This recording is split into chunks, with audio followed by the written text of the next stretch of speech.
Sige.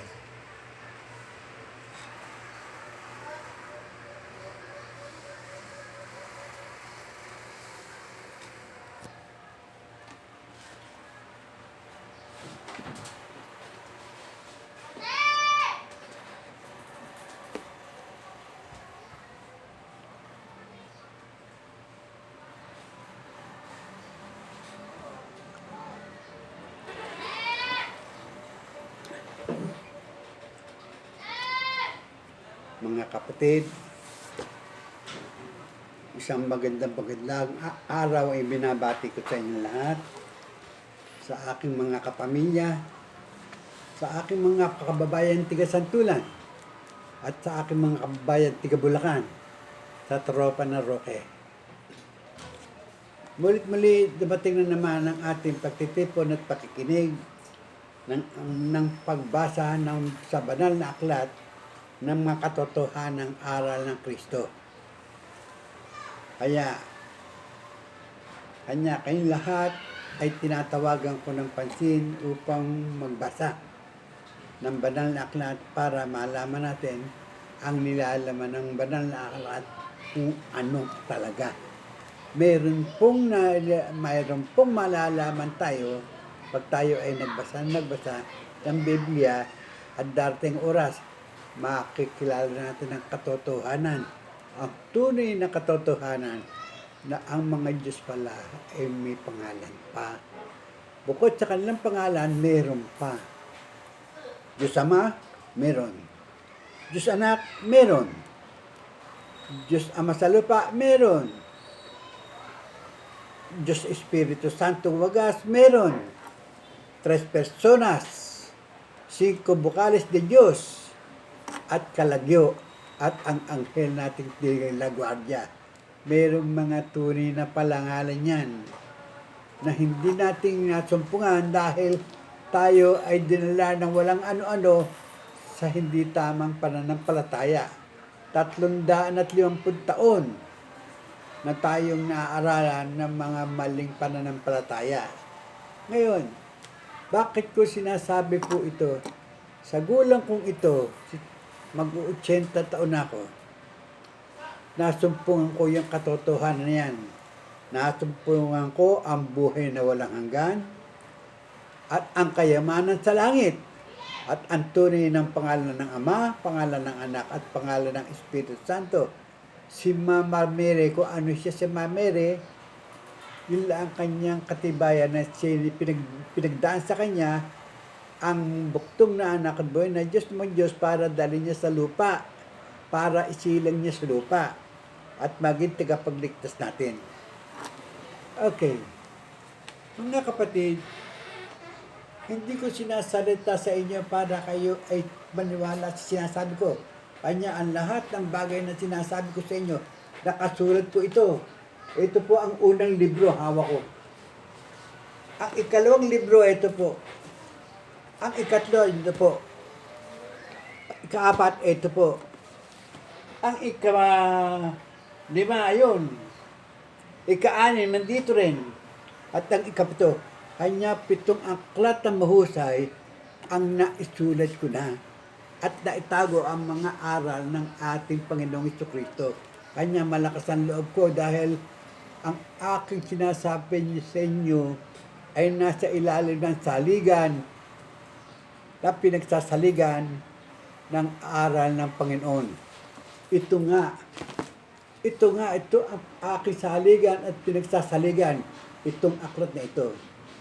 Kanya mga kapatid, ang pakiusap ko po lamang, pagkatapos nating marinig, ay pindutin nyo yung subscribe, yung YouTube channel na notification bell para naman magkaroon tayo ng pag-asa sa Diyos na maipapatuloy natin itong ating ginagawa. Alam niyo ba, matatapos ito ng 1 taon? Yan, takot ang ating gagawin para matapos yan. Pero yan, isa kong babasahin sa inyo, duktong-duktong na po ito. Duktong-duktong. Unang libro, pangalawang libro, pangatlong libro, pang-apat na libro, pang-limang libro, pang-anim na libro, pang-pitong libro. Sulat na maganda ng isang grade 5. Pero naiintindihan sulat. Kung ito isulat ko yung mga nakakaraan, ay madaling araw, magsisimula ako ng alas 2 hanggang 3 dahil kauuwi ko na, nagsasali na ako ng aking pinag-aralan. Ganun po ang aking, kaya tinatabagan kayo, lalo na kayo, mga tropa ng Santos, tropa ng Victorino, tropa ng Reyes, at tropa ng Roque. Sinasali ko sa iyo, dahil ako, kapamilya niyo na ako. Gusto kong tayo ay magsama-sama sa langit. Doon tayo titira sa langit. Magsasama-sama tayo roon. Yun ang kasi malalaman natin ng tunay na kaligtasan. Ang kaligtasan ng kapatawaran ng ating mga nagawang kasalanan para tayo ay magkaroon ng buhay na walang hanggan. At maligtasan natin yung impyerno, yung hades ng pagdurusa, dagat-dagatang apoy at asupre. At makapasok tayo sa tinatawag na sa Sion, sa langit. Yun ang ating pakay.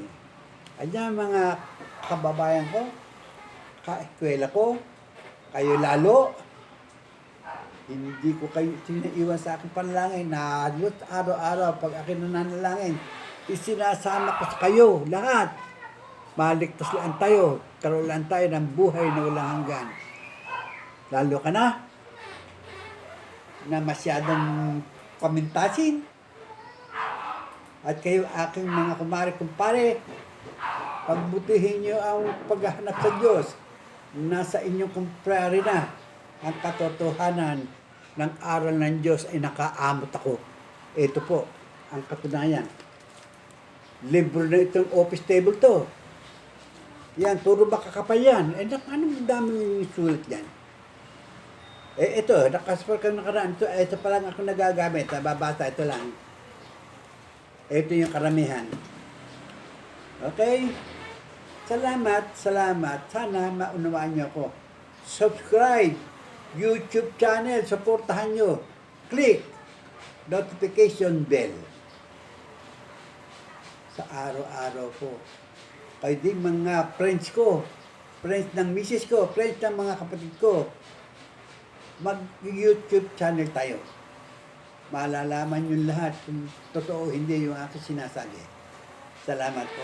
Tayo dadako na sa ating pagsasalu-saluhan sa araw na ito. Ang paunang salita na pagsasalu-saluhan natin ay ganito. Ang mga sangkap ng tao na pinag-isa. Ulit. Ang mga sangkap ng tao na pinag-isa. Unang babasahin natin ay ang 1 Corinto 2:9. Ito ang pasimula ng pag-alam. Ganito po ang ipinahayag. Dadapat gaya ng nasusulat ang mga bagay na hindi nakikita sa mata, ni narinig ng tenga, ni hindi pumapasok sa puso ng tao, anumang mga bagay na hinahanda ng Diyos sa kanila ay mga nagsisiibig ng mga nagsisiibig sa Kanya.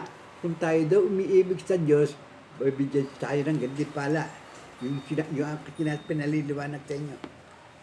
Sa Efeso 37:3,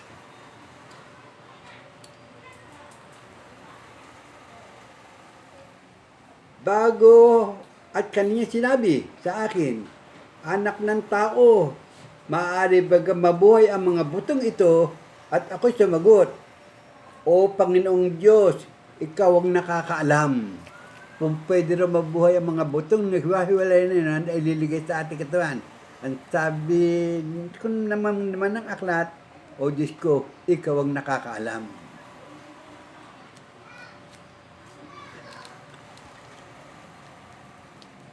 Sa ang aalamin natin ay unlitid. At ako'y tumingin at narito, may mga litid sa mga yaon at laman. ay lumitaw sa mga iyon. Sa balat ay tumakip sa mga iyon. Sa ibabaw, ngunit walang hininga sa kanila. Yung daw litid ay sumama na sa ating laman. Ngunit walang nakatakip. Kanyan lidyan ng balat. Ay di marami-rami nang nailinigay. Sa Ezekiel naman,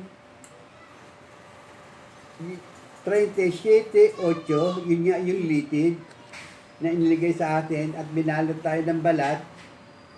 Ang pupunta na tayo sa Efeso 4:16. Ang kasukasuan. Ayan. Kasukasuan ng mga butungin ng pag-uusapan natin.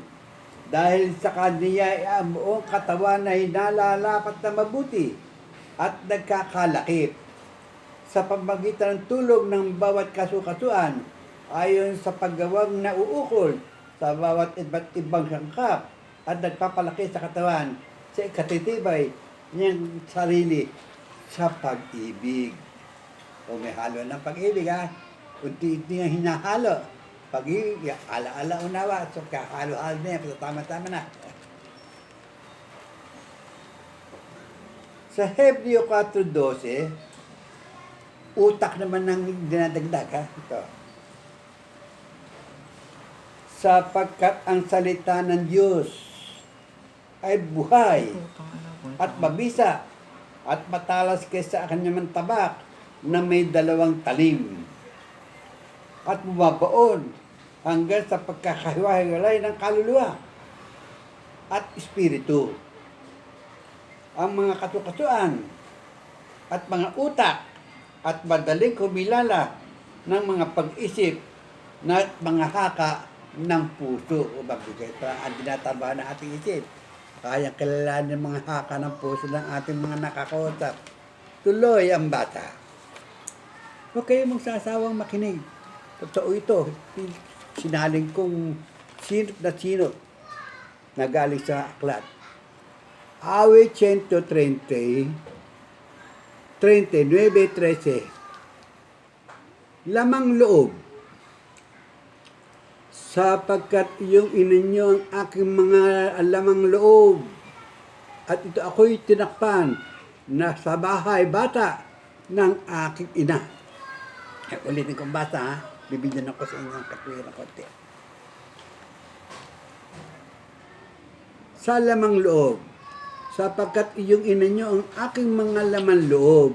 Ito'y aking tinakpan sa bahay bata ng aking ina. O, huwag niyong kalilimutan. Bata, kung dumating tayo sa katalan ng aral, may salitang bata rito. O, iligay niyo sa inyong isip. Darating tayo doon pagdating natin sa totohanan ng turo ng pag-alam. Sa Kawikaan 4:4,23, ang puso naman ng ating pag-uusapan. Huwag mga hiwalay sa iyong mga mata.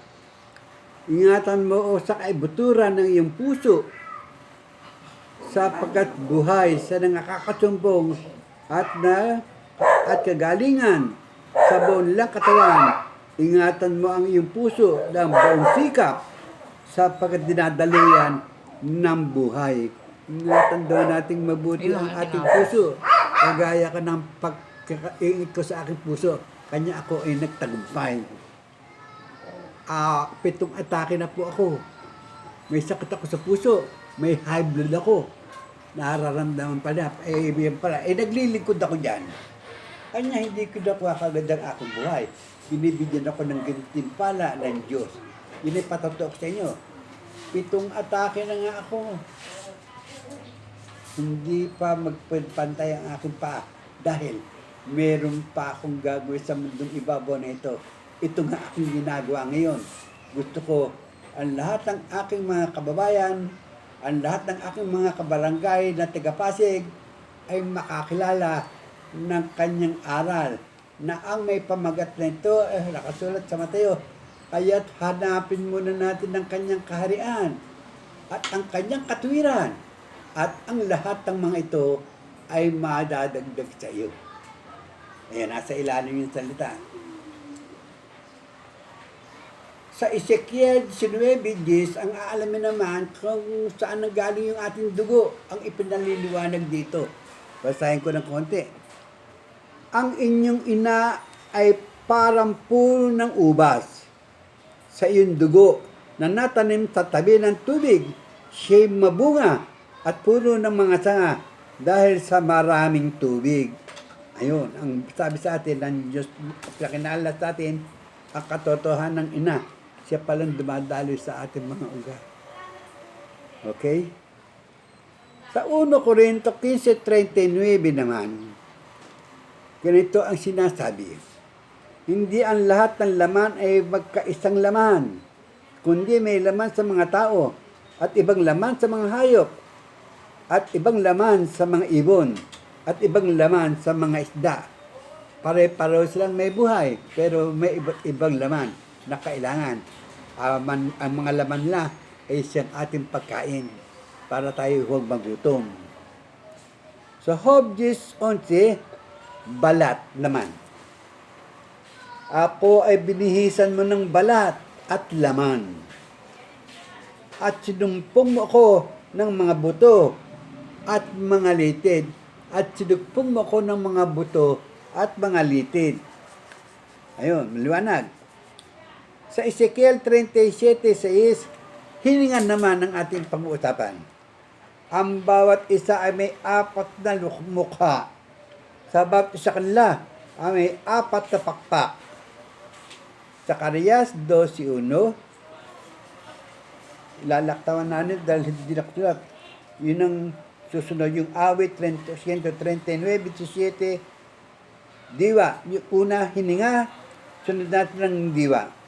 Pagkat mahalaga rin ang iyong mga pag-iisip sa akin, O Diyos, pagkat ang katawan dakila ang kabuuan nila.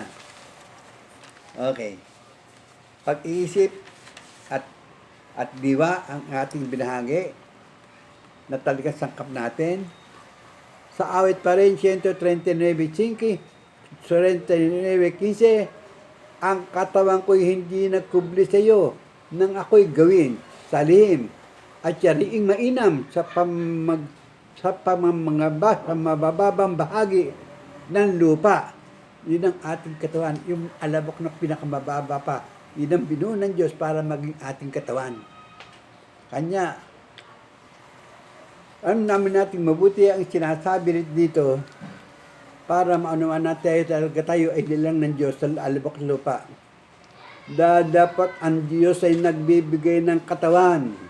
Dito sa ayon sa kaniyang manangagaling, sa bawat binhi ang sarili katawan ay mayroong mga katawang ukol sa langit at mga katawang ukol sa lupa. Dapat iba ang kaluwalhatian ng ukol sa langit at iba ang ukol sa lupa. Iba't ibang pakiramdam madadaan natin.